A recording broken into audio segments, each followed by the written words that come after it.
avec la production en classe Volkswagen. C'était sur des polos, c'était déjà avec les 1600 en Allemagne. Hello and welcome to the circuit Paul Ricard Le Castellet in France for round 4 of the FIA World Touring Car Championship, with the flags above this legendary circuit just starting to pick up in a light breeze.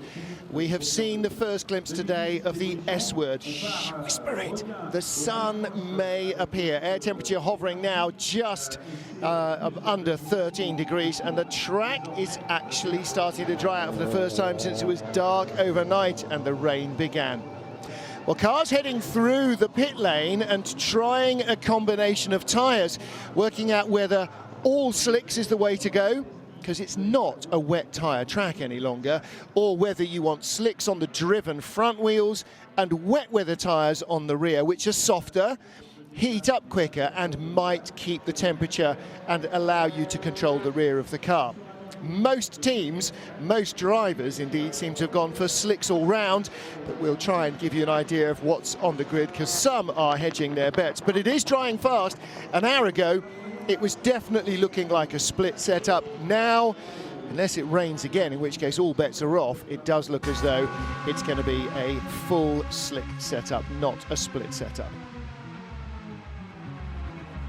Well, created in the 1960s by drinks magnate Paul Ricard, after whom the circuit is named, this is part of the Long Grand Prix track that was the former home of the French Grand Prix. From the braking area at Pignèdes, the first corner, we head onto the legendary Mistral Straight. Short chicane and then up to Senior, the signature corner here at Ricard, almost flat in top. And then Beausset, it's as much a factor of racing this track as any other corner. Long, hang-on, never-ending 180-degree plus right-hander, which murders tyres and gives an opportunity for a pursuing driver to profit from a mistake. Through the technical sector to the braking area of Virage du Pont, the end of the lap. Now, you're not likely to pass here, it's too tight, but you'll set up a pass on the front straight if you get a better exit than the man in front. Well, 16 laps of the 3.8 kilometre track. I believe this is a 0-2 layout of the circuit, but I might be wrong. Mehdi Benani of Morocco starts on pole from René Munich, Honda and Chevrolet. Thiago Montero's Castrol Honda third from Gianni Morbidelli, Munich's teammate. Then Dusan Borkovic and Tom Chilton in their Chevys, ahead of Norbert Michelis and Hugo Vallant in Honda and Chevrolet, respectively. Wait, hold, Martin, where are those Citroens, I hear you say? Well, there's Ivan Mullers. He's in 10th place behind Gabriele Tarquini. 5th placing racer on Rob Huff will start 11th, ahead of Lada teammates Thompson and Kozlowski. John Philippi, pole for the TC2 class, ahead of Franz Enxler and Pasquale Di Sabatino. Well, Martin, the Citroens, I hear you shout again at your television screen. Don't worry, here they are at the back of the grid. Sebastian Loeb and Jose Maria Lopez didn't allow a wet track and starting 17th and 18th to deflate them in race one. Loeb still finished second to Muller and Lopez in 4th place. And in dry conditions, they may have even more of an opportunity to carve through the field. The reason they're at the back here on the final row of the grid is there is a mandatory automatic fuel cutoff system in each of the cars in case there is a fire after an accident and a driver is incapacitated and marshals can't get to the car quickly enough. And that was found not to be working on Jose Maria Lopez's car and Sebastian Loeb's car after qualifying. They worked fine when they were checked in Marrakesh, and the team have done nothing to the car since, so it's a bit of a question mark.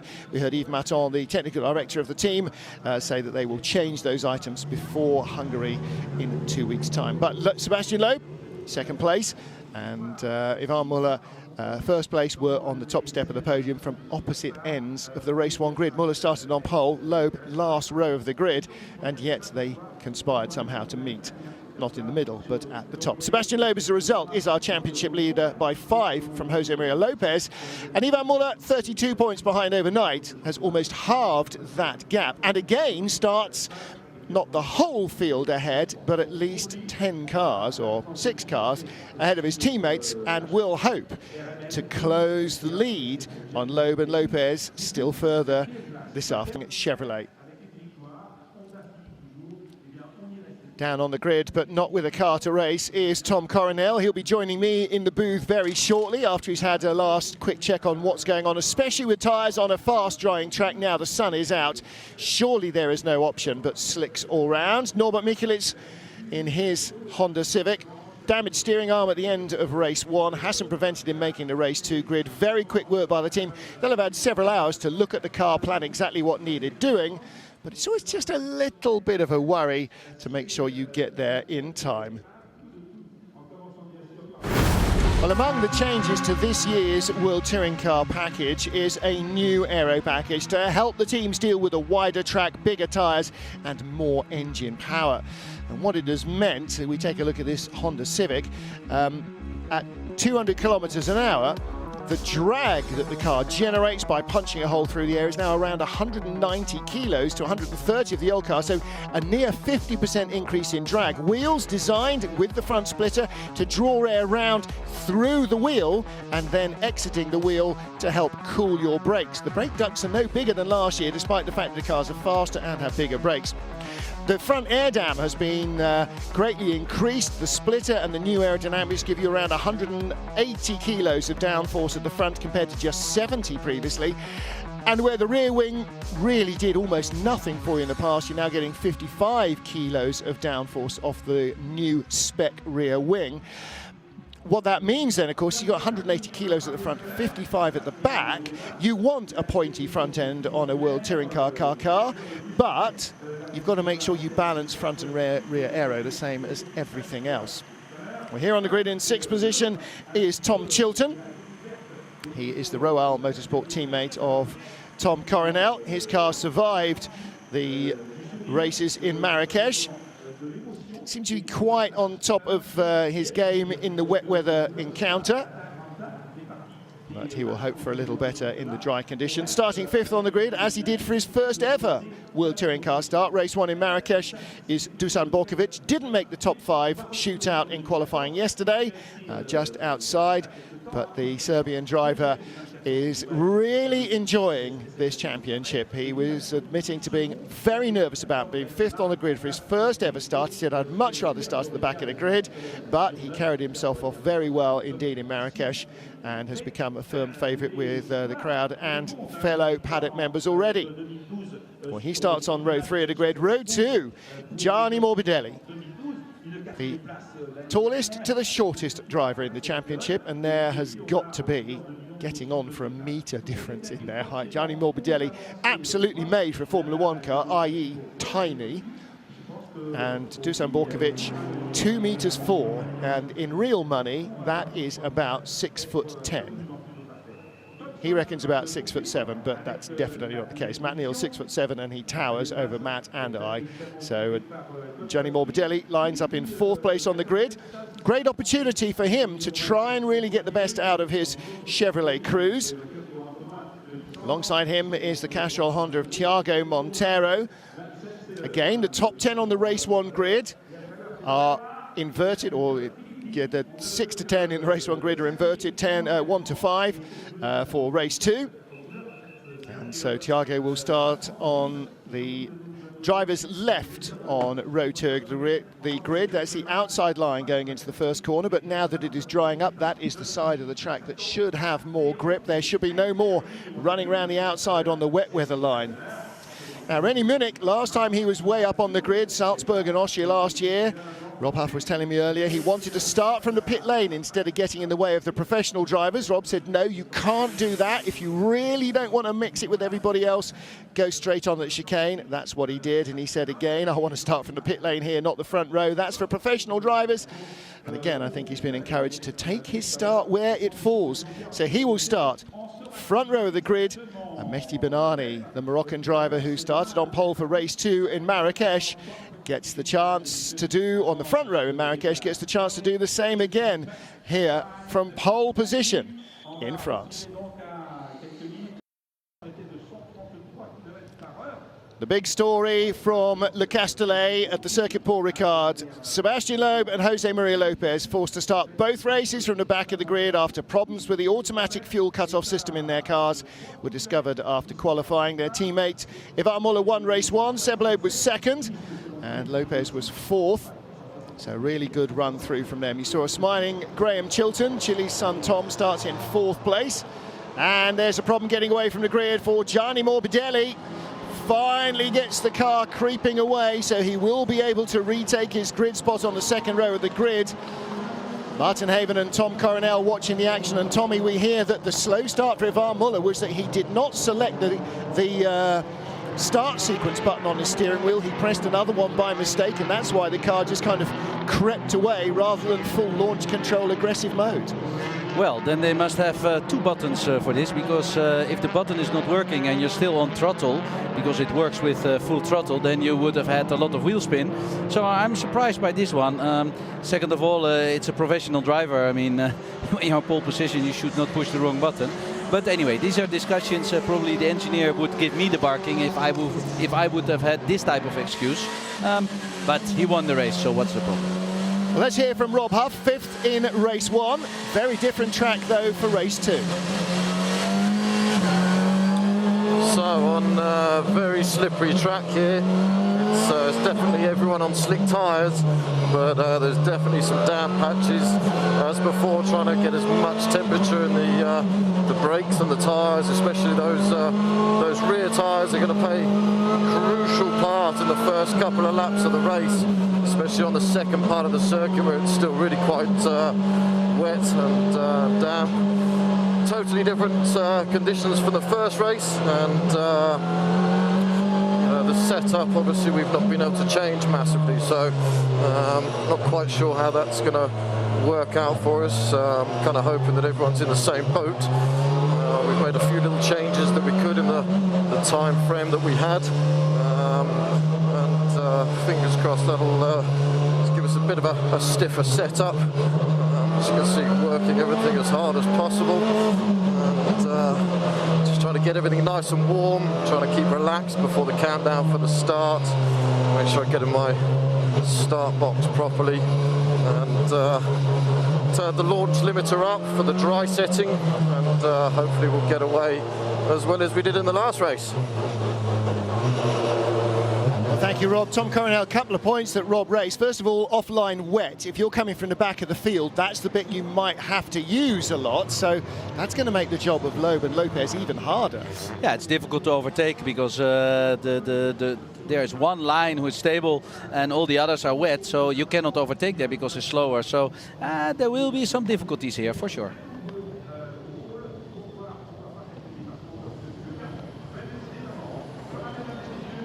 Cars forming up on the grid. Our grid is complete. All 18 competitors with 2 of the 3 factory Citroens on the back row of the grid are ready to go. Mehdi Benani and René Munich on the front row. Behind them, Thiago Monteiro and Gianni Morbidelli.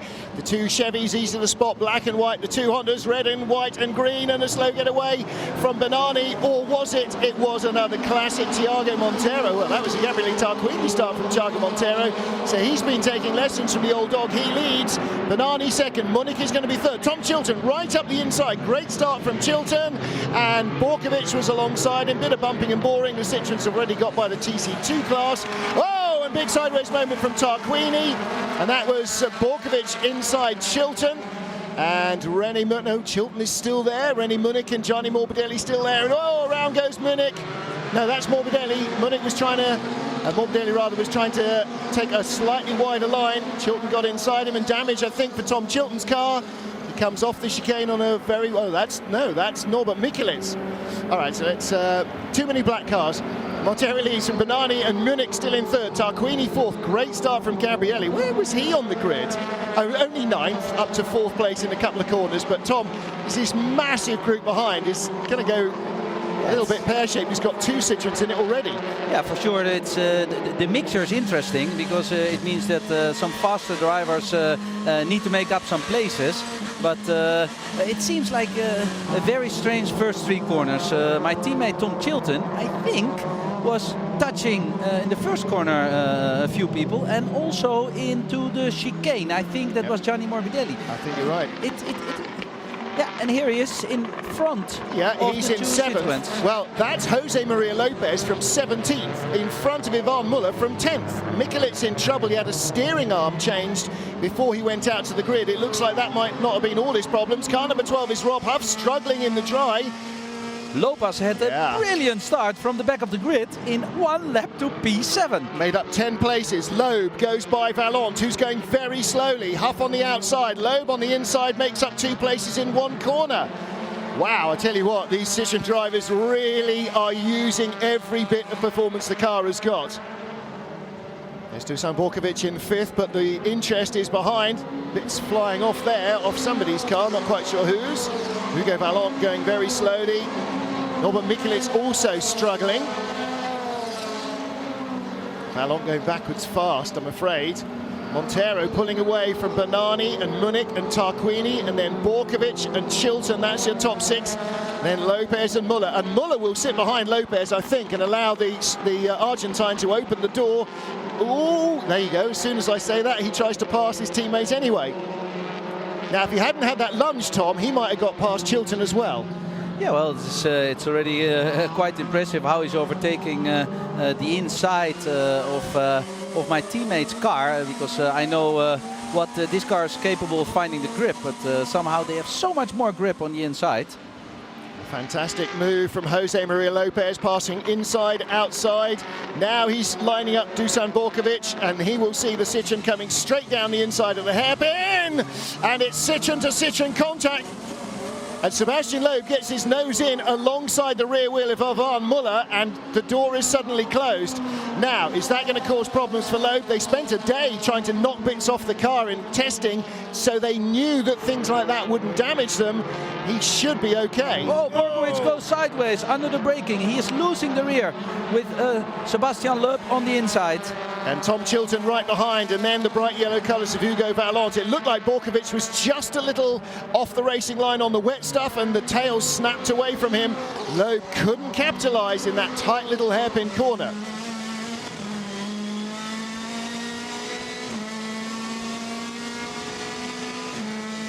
On board with Sebastian Loeb, down the Mistral straight. He pulls out from behind Dusan Borkovic, or does he?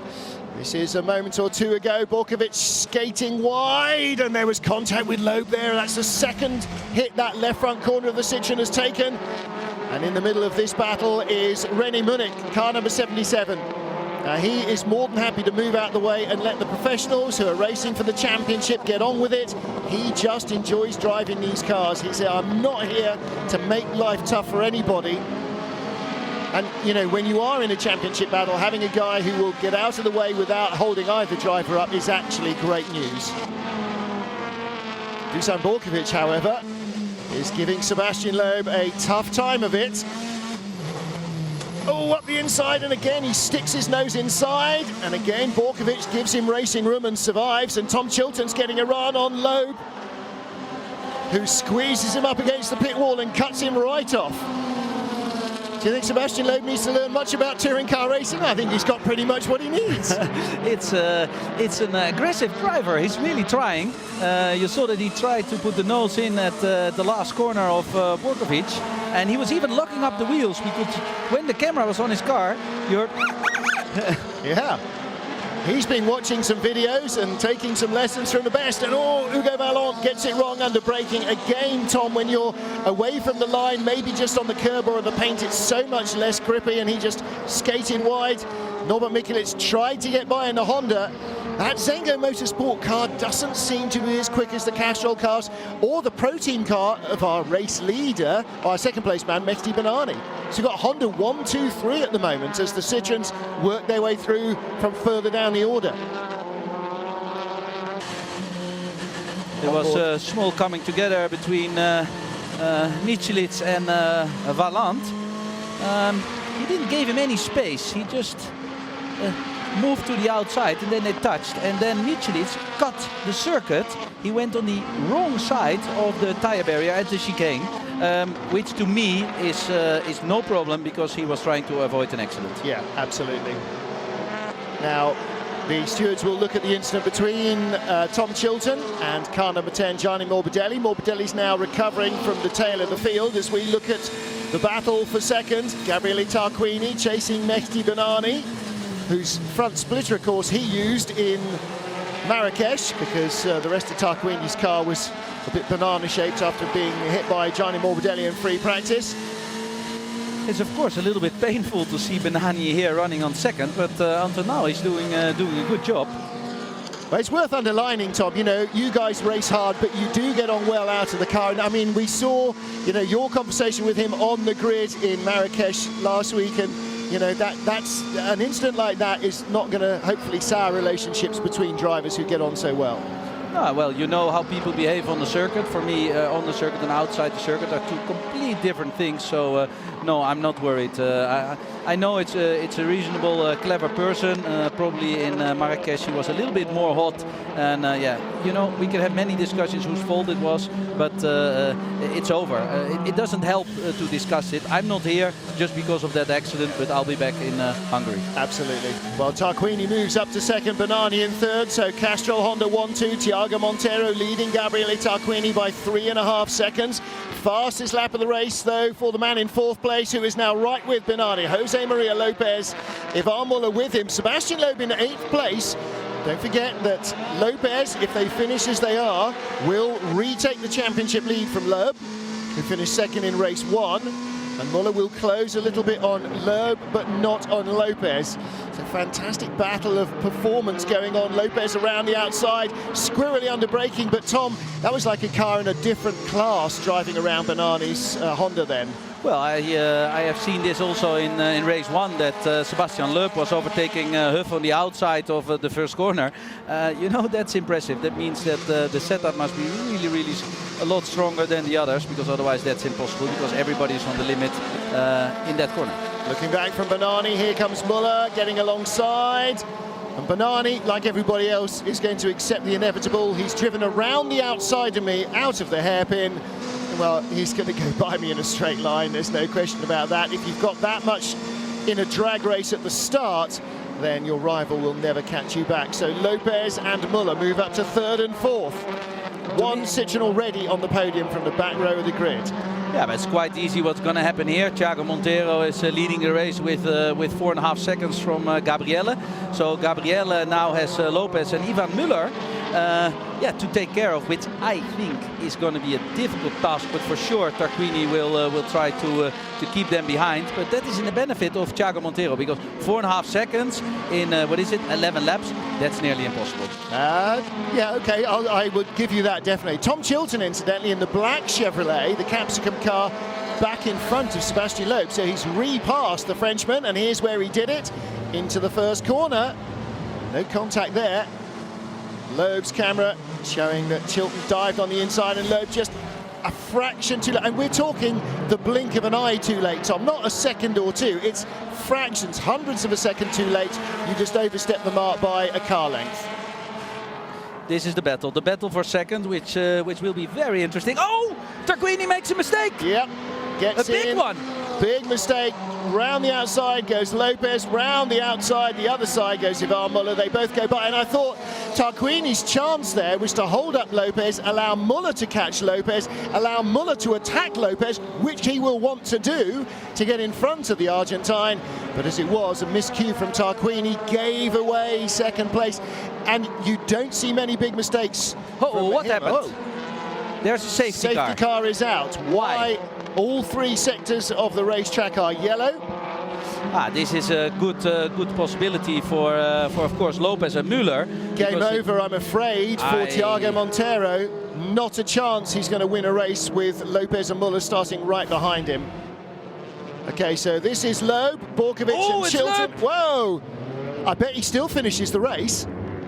Loeb went straight into the tyres. Again, a gap that was there when he turned in wasn't. Yeah, he did actually have a little bump from Dusan Borkovic, but not from Borkovic's point of view. You know, he didn't push Loeb off on the outside. Loeb tried to cut the corner just a little too much. So in the notes there, don't cut. So safety car is out. Bruno Correa employed in the Alfa 4C. But what's now the situation of Loeb? He's still driving. Yeah, it's like an Audi. That car's going to finish the race.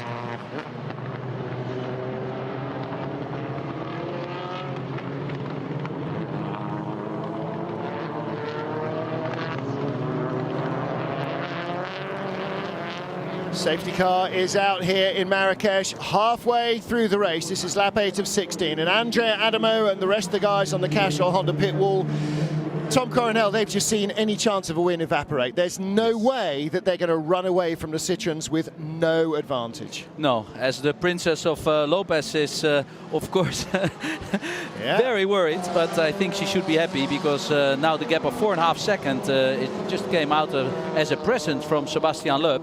That means that Lopez and Müller have a lot better chance to win this race. But don't underestimate Thiago. Thiago is a big fighter. I have had a lot of battles with him, and he never gives up. Yep, I know, absolutely, I agree. He's certainly not going to pull over. However, we've seen from the grip that the Citroens generate, if he gets away from them, he'll be doing really well. Great start from Thiago, from third on the grid. Really just streaked through to lead right from the first corner. This is the view. Listen to the wheel spin from Mehdi Benani, just endless wheel spin, couldn't get it regulated. And the problem, Tom, with a turbocharged engine is as soon as the wheels start spinning, the turbo spins up and produces more power, and that means more wheel spin. Yeah, and even if you want to short shift, as here we saw Tom Chilton have a little coming together with Gianni Morbidelli. Gabriele and Gianni Morbidelli. Yeah. But the car's still in, still driving. Jose Maria Lopez. No, it's with the wheel spin is quite interesting because sometimes you try to short shift, but once you do that and once the wheeling is there, it just keeps spinning. Well, let's have a little listen to what Rob Huff is thinking of the race so far. He's in 12th place. So it looks like we've got about 12 laps left to go. Tough start, really tough start. I jumped in Van in the Citroen off the line and then had to take to the outside down into turns 1, 2 and 3. Got pushed a little bit wide. So definitely some aggressive driving going on from these guys. It's good being out here. It's a little bit tough, like I say, or for sure it's very tough. Car seems to be working quite well. Just being told the safety car is in this lap, but so far so good. Car seems to be going well. The track is still a little bit slippery on some apexes. I'm going to hand back over to you guys now because I need to get ready for this restart. Thank you, Rob. So Rob Huff getting ready to restart, so are we. Martin Haven and Tom Coronel, who will be back in his Royal Motorsport Chevrolet for the races in Hungary in 2 weeks' time, and I'm sure he can't wait for that. There's your teammate Tom Chilton, who lies in 7th place as we get ready for the safety car to come back in.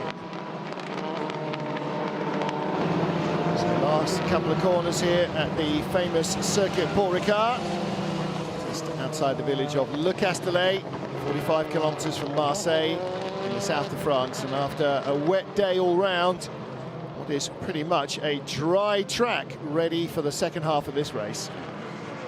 It's always interesting. Always interesting when you're behind the safety car as the driver, because the top guy he decides when to take the speed. As you see, he's waving, and then boom, you accelerate, and then you hope there is not a gap in between too big if you are a little bit further behind. So getting ready to go, the Citroen Racing guys. And they're close. Yeah, right behind. Jose Maria Lopez in 2nd place, Ivan Muller in 3rd place, Sebastian Loeb in 9th place, car number 9. Thiago goes defensive very early, expecting Lopez to use the outside line and cuts him off at the apex, but Muller's in the other mirror. This is not going to be easy. It's lap 9 of now 17, and Muller's already trying to get the lead away from Lopez, or 2nd place at least. Yeah, but don't underestimate it. They are teammates and they have to respect each other. But as you see in the slow motion, Ivan Müller was cutting with 4 wheels off the circuit. There is a rule, you have to be with 2 wheels on the black stuff. And check the replay. This could be a discussion. And John Philippi has hit a tyre stack somewhere. And that is, has he hit Pasquale Di Sabatino? Oh no, or Franz Engsler. Yikes. Hits him in the door. Doesn't look like any damage to Engsler's car, but we should see a safety car again. Incidentally, drive-through penalty for Tom Chilton, who has been adjudged guilty of at least one of the 2 incidents. That's, I'm guessing it's the Morbidelli facing backwards one. And young Frenchman John Philippi, the medical car is with him. It was a pretty big hit, Tom. He stopped almost dead from kind of 80, 90 kilometers an hour, and that knocks the wind out of your sails a bit. This is the difficulty, you know, when you're behind the safety car, everything cools down, your tires, your brakes, and then directly you're hot in the race again, and probably he overshoot himself, as you saw, because first we thought he was going to touch the Sabatini, but he even hit Engsler, so it was a big mistake. But it went into the side, and the side of the BMW is really strong. So yeah, he stopped directly there, but the front suspension is broken, so it's not easy to take the car away out of this position. Yeah. Well, they're going to have to drag it rather forcibly out of the way. He is out of the car, which is always very good news. And down at the first corner, work to do. And Muller, yeah, see, that's why we have racing drivers in the booth. All four wheels off. Racing drivers see things that mere mortals don't. And well, Lopez and Muller wheel to wheel. It's not that I see, but I would have done the same. Well, there you go. No penalty for that at the moment. And, you know, generally in racing, if you don't make up a place, then that's okay. But again, from right behind with Gabriele Tarquini, seeing Muller and Lopez battle, he's going, go on, hit each other, go off.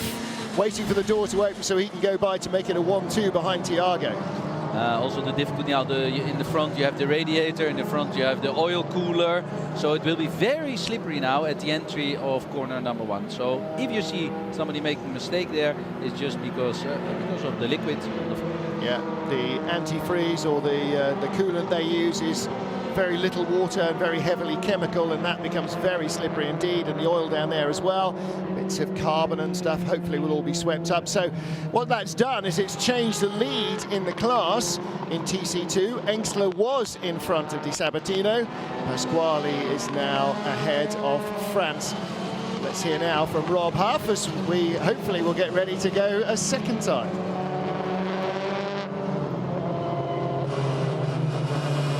I'm sure the guys upstairs have said, safety cars breed safety cars, and it's exactly what's happened here. Looks like on the restart, two of the TC2 cars have come together down at turn 1, bit of debris down there. Turn 3 is going to be quite interesting now because the tyres have moved quite a lot, so allowing us typical touring car boys to be as greedy as possible and take as much curve as possible. So for a photographer, perhaps go and stand down there. Chilton's just gone in the pits. Interesting position gain there. Not sure what's up with Tom's car, but he's just pulled in the pits.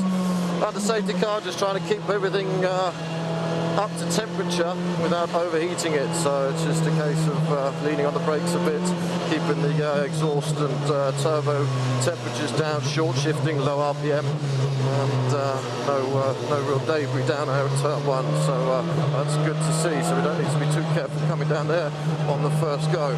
Looks like safety car's going to be coming in this lap. So again, time to get ready. Thank you, Rob. Well, he was seeing Tom Chilton come down the pit lane, but Tom Coronel taking a drive-through penalty behind a safety car, I'm not sure is going to be allowed. I think he's still going to have to do a drive-through. Whatever, a drive-through penalty has ruined your race anyway, so you know he's going to be at the back. Yeah, I don't know this type of regulation because, as you said, your race is over anyway. And that's why you have a team manager who does know the rule book. So on board with Gabriele Tarquini, a Honda and 2 Citroens right in front. Thiago Montero is our race leader from Jose Maria Lopez, who has a big lock up there, and Ivan Muller. I think Lopez was expecting Montero to be going quite so slowly at the end of that long right-hander at Beausset. Well, with the front-wheel drive car, this is, to be honest, you're driving always on 3 wheels. People think, okay, why the inside wheel is up in the air, but this is typical front-wheel drive racing. You're always on 3 wheels, so once you're in a corner, you lock up very easy.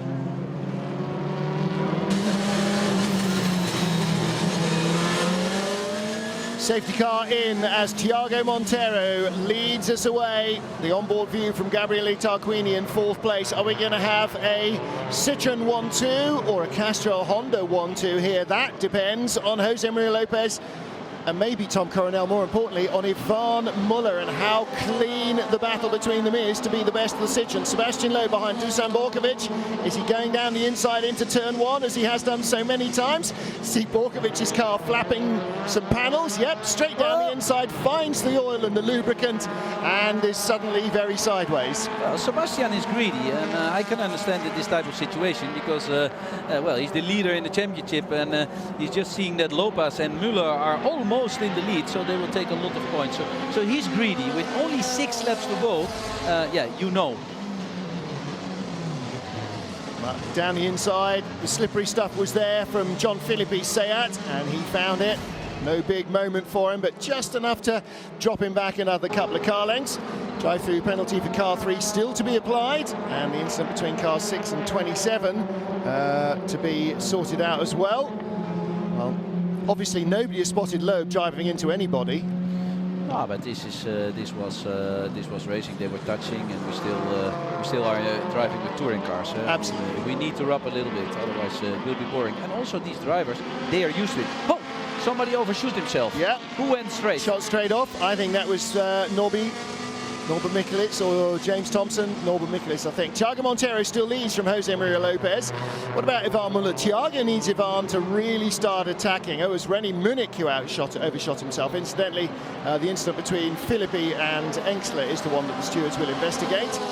And I don't think that Engsler is going to be found guilty for that, even in the stewards' room. Thiago Montero still leads, and again, Tom Coronel takes the inside line, defending hard against Lopez and Muller. Muller's just going to sit there, isn't he, until Pachito opens the door. This is a funny one because he was trying on the outside, but he did that before, and then Ivan Müller put his nose in. And as you just saw, the second corner, they all cut with 4 wheels. Yeah, this is what Huffy said. This is how we are. I mean, it's possible, and with the touring car, you know, yeah, what's allowed, what's not allowed. This is the way you race. Absolutely right.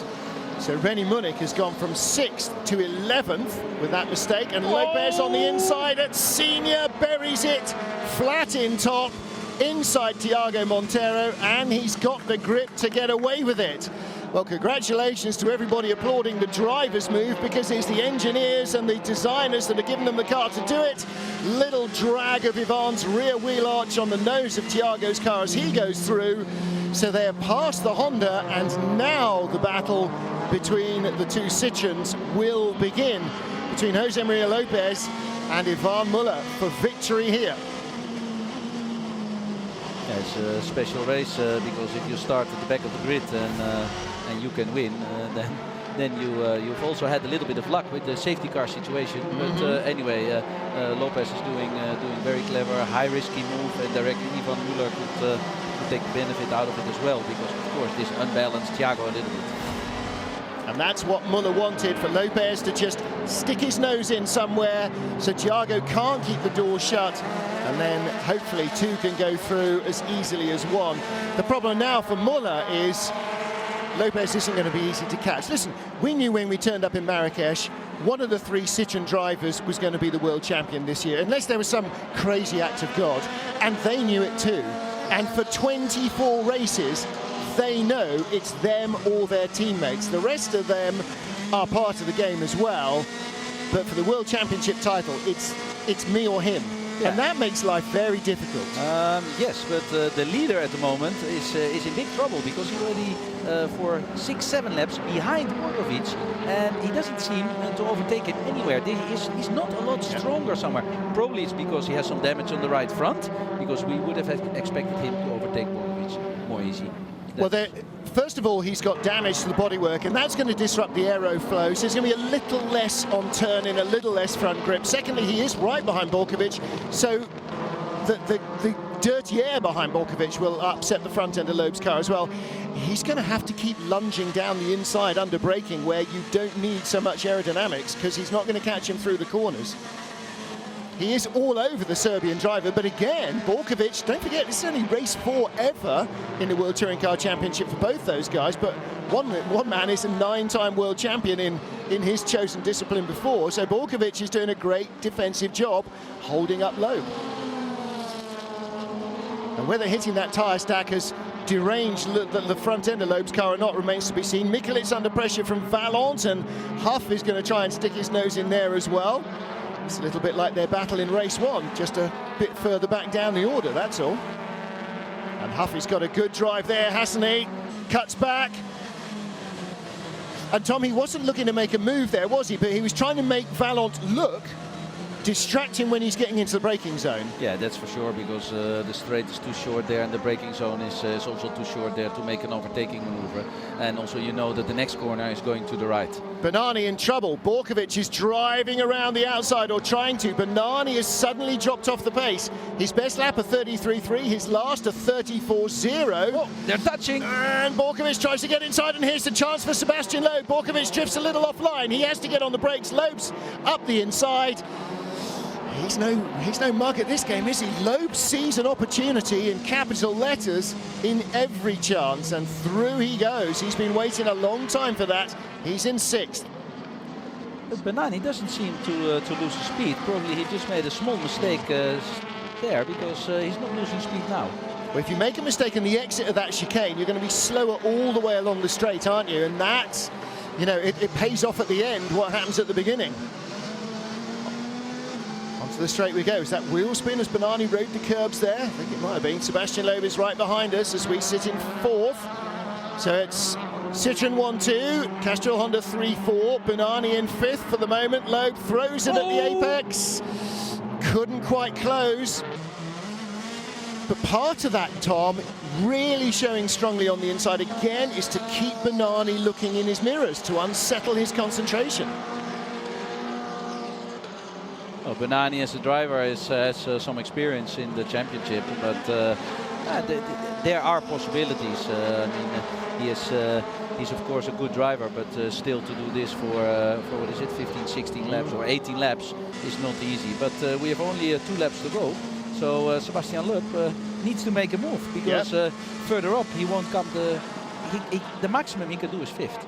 Good battle at the moment. This is Bernani in 5th. Bernani, Loeb, Borkovic, Mikulic, then Vaillant, and now on board with Huff. So this is 5th position down to 10th place. 6 cars, all covered by a car length or 2 between them. Vaillant taking a very different line, and Huffy looking to the inside. Stay with it, stay with it. Contact. They touched. Had to happen. Vaillant trying to get the door closed too late, and Gianni Morbidelli, who was nowhere on the straight, drives by them both. Sometimes, Tommy, the door opens for you and you didn't even knock. Yeah, it's nice to get presence, and Vaillant is now even touching with Gianni Morbidelli. Last lap for the leader, Jose Maria Lopez. He's 1.1 ahead of Ivan Muller. He's going to have to give it away. Loeb still not by Bernani. He's got by Borkovic. And Vaillant suddenly much slower onto the straight. Is he waiting to pay Rob back? No, Morbidelli's got away from him. Oh, and Lopez, I beg your pardon, Loeb trying for 5th around Bernani. And like in race 1, going, yeah, like Huff did, okay, you can try going around the outside all day long. You better be really good there, though. Apex at turn 4, onto the Mistral straight for the final time for our battle for 5th place. Is he going to get him? He's close, he's going to throw it up the inside into Senior, isn't he? Bernani's guarding the inside, now comes onto the racing line. No chance for Loeb there, but can Bernani hold the car all the way around Beausset? The gap is too big, so I don't see any possibility that he is trying to overtake him here. Loeb's got company from behind. If he misses his passing attempt, Borkovic will go straight by. He could lose more than he'll gain. Last couple of corners for Jose Maria Lopez. There will be no challenge from Ivan Muller. Muller will take the bag of points and take the pain of Lopez finishing in front of him again. Jose Maria Lopez wins again in the World Touring Car Championship. He's now started 6 races. He's now won 3. He's got a 50% winning start record. That's insane. Muller 2nd, Montero and Tarquini 3rd and 4th for Castrol Honda, 5th Mehdi Bernani for the Pro Team Honda, and in 6th is Sebastian Loeb, still from the last row of the grid. Not any kind of a bad result, but Pachito's girlfriend looks very happy with that. Wow. So Jose Maria Lopez, 18th and last on the grid to 1st in race 2. That is some impressive driving, as our race winner in TC2 is Franz Engels, didn't it?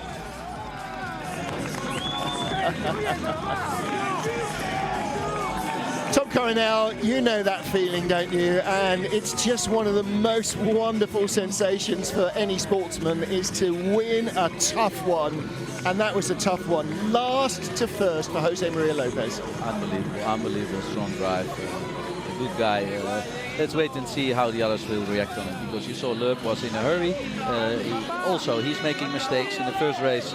I didn't see him make any mistakes, so I thought, wow, he's like a robot, but no, he's a human being. He tried 4 or 5 times to overtake Borkovic on the outside, then he tried on the inside, and it was good to see that at least he was attacking. Oh yeah, no question. He was attacking till the very last corner on the very last lap. But Jose Maria Lopez, as you said, recent experience, the TC 2000 series in Argentina is a very tight and competitive touring car championship. And their cars, again, powerful front-wheel drive cars like these, the perfect breeding ground for him. He's come in here with, well, you know, has been perhaps the least, well, not perhaps in Europe, certainly definitely the least well-known of the trio, and yet he is our championship leader and has now 2 wins in 2 race weekends for Citroën Racing. Impressive stuff.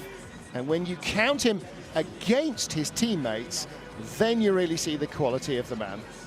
So let's hear from Pechito. Alex is down there with him. What a happy bunny. Well, here we are, race 2 World Touring Car Championship, and Jose Maria Lopez, congratulations. What a race, 18th to 1st.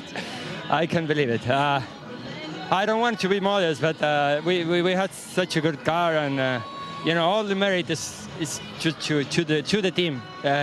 It's much easier, you know, when your car is working. Of course, you know, we're lucky, you know, a bit of determination, a good start. I think my first lap, I don't know, I was already P6, I don't know, it was very good. Yep, first lap, you went from 18th, you 10 positions. Yeah, there was a little bit of mess in between, but yes, I'm really happy. I'm really happy. Thanks to the team, to all the guys. I'm living a dream, I think. You certainly are, and I believe you might be the one to watch for the championship. I don't think about it, you know. This is such a mix of feelings. This morning after the race, of course, I was happy, but I had Seb and Ivan that were quicker than me. You know, after you work, you jump in the car, and then, you know, okay, you find the good confidence, and here I am. But it's going to be like this. Sometimes you can be good, sometimes you can be bad, so you have to enjoy the moment. And we see, I don't think about the championship. You know, I'm still trying to learn and give to Citroën Racing and every guy in the team who trusted me, as I said before. I can give to them, you know, this. Congratulations, well done, really impressive. Thank you very much. Thank you. Tom Coronel, I think we can only echo that really excellent job from Jose Maria Lopez. Let's hear from Tiago Monteiro. Ben has caught up with the Portuguese driver. Best of the rest in race 2 here is Tiago Monteiro. Tiago, an amazing first start. You had a huge lead. Yeah, I was really trying to get away as much as possible, as you could see. A great start, and then just the car was fantastic on these conditions. You know, a little semi-damp kind of situation. I just pulled away as much as possible. I was hoping the Citroëns will be held back as much as possible with my the other Hondas and my teammates and stuff. Unfortunately, I have no idea who destroyed those tires, but I want to have a talk to that guy because he really destroyed my slight chance of winning this race. So he's a 9-time World Rally Champion. All right, okay, I'm still gonna have a talk with him. But anyway, yeah, I mean, after that, for sure, it was gonna be always difficult. I tried my best to hold them back, but of course, they are still. We improved for sure compared to Marrakesh. We are a lot closer, but we still need to improve. Give us a bit of time, we'll get there. Enjoy the podium. Thank you very much. Thank you. Yeah, the irony in Sebastian Loeb destroying the tyres that brought out the safety car that killed Tiago Monteiro's lead. Tom Coronel, if he'd stayed 5 seconds away from Lopez and Muller would have attacked Lopez. He could well have ended up winning this. Well, let's hear now from our TC2 winner. Alex is with Franz Ensler, looking happy once more. Yes, TC2 winner here, World Touring Car Championship in Paul Ricard. Franz Ensler, you are unstoppable. Yes, of course. Now, today is my first victory. I'm really, really happy. had a really big crash with Philippe in the restart from the safety car. And yeah, now first was I finished the race, and then if I can win the race, that was really, really big. Thanks to my team, did a great job. Thanks a lot, guys. Well done. Well done. And thanks to Tommy's old car. But hey, Tommy, he bent your car. It's not perfect anymore. No, but it's still driving. It's very strong, and this is just cosmetic. It's outside, you know. No, it's a good car. He's happy with my ex-BMW. Yep. And he managed to get back in front of teammate Pasquale Di Sabatino. 1-2 for Engstler BMW in the TC2 class. So Jose Maria Lopez winning by 1.8 seconds from Ivan Muller, who relinquished his challenge for the lead in the last few laps. Thiago Monteiro on the podium. Could have been very different, bar the safety car. And Sebastian Loeb from 17th to 6th. By anybody's standards, that's not a bad afternoon. He'll be disappointed that Pechito went from 18th to 1st, though, and that's just crept a little bit of daylight. But I think Jose Maria Lopez is correct. You've got to just drive every race. When we get to Macau, that's the day to start thinking about the championship. Before then, it's premature, Tom. Well, all the others have experience in Macau, so Lopez has some work to do at that circuit, because it's not easy. And once you make a mistake there, I mean, you have a handicap for the rest of the weekend, as I know, because I've driven there now 12 times. But at the moment he's in good shape, he looks strong, and he has good confidence, and those are the most important things. And Muller started the morning 32 points off the lead, now only 20 off the lead. The top three spread a little further apart, and Ivan will be happier today than after Marrakesh, that's for sure. Jose Maria Lopez, though, our championship leader after his second race weekend in World Touring Cars.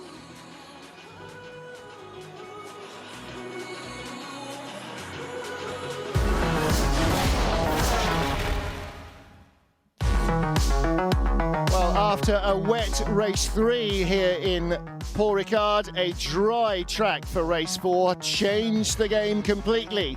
And it could almost have ended up being a super successful day for Thiago Monteiro. But a safety car put paid to his hopes of winning the race, and the Citroens once more fought their way through to claim their 4th race win of the season.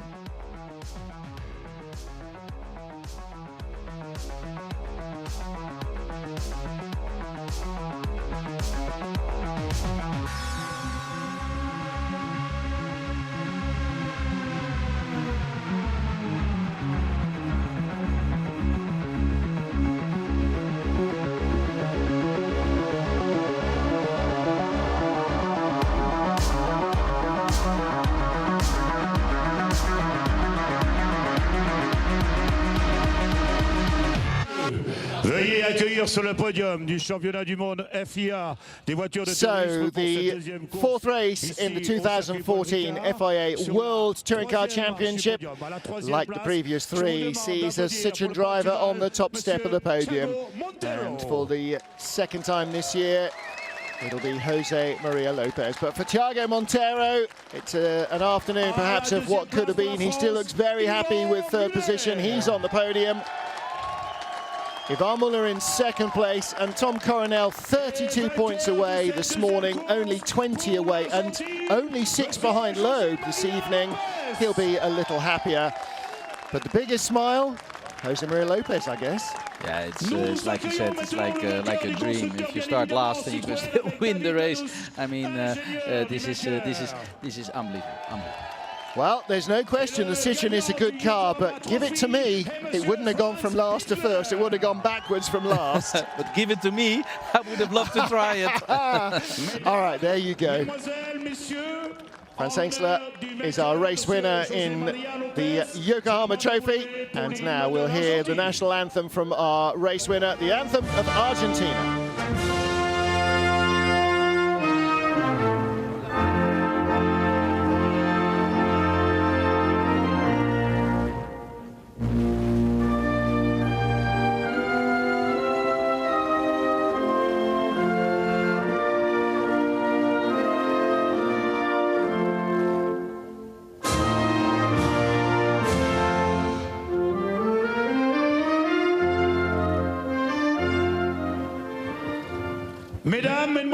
And the anthem for our winning constructor, Total Citroen Racing, the anthem of France.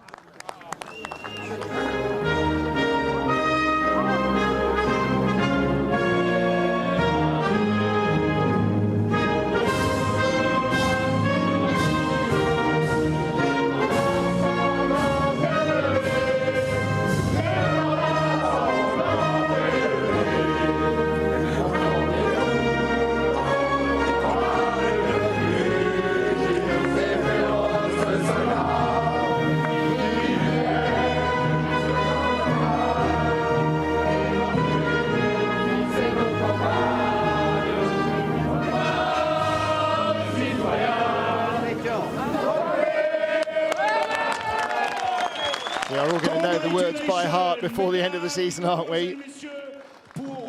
So to present the fabulous trophies here at Paul Ricard, to our podium finishers.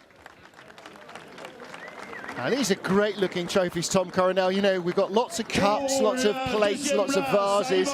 These are great, really reflect the sport that you participate in. It's something different than the normal cups. I even give my trophies away on Twitter or Facebook if it's a normal trophy. But one of these I will keep myself. It's a clutch, it's the house of a clutch with, what is it? Conrod, pistons, springs and so, springs and so on. And so they're just parts of a car. And yes, it's a really good idea. Some exhaust I see here, it's bigger, spark plugs and spark plug. Where does the WTCC thing come off the back? There you go. Some very inventive pricing. It's like when you win in Japan and you get one of the ceremonial masks. Those are the ones you're never going to give away, because that tells everybody exactly where it came from. Or the ones you get in Monaco, because I use them to put my fruit in the kitchen. Perfect. There you go.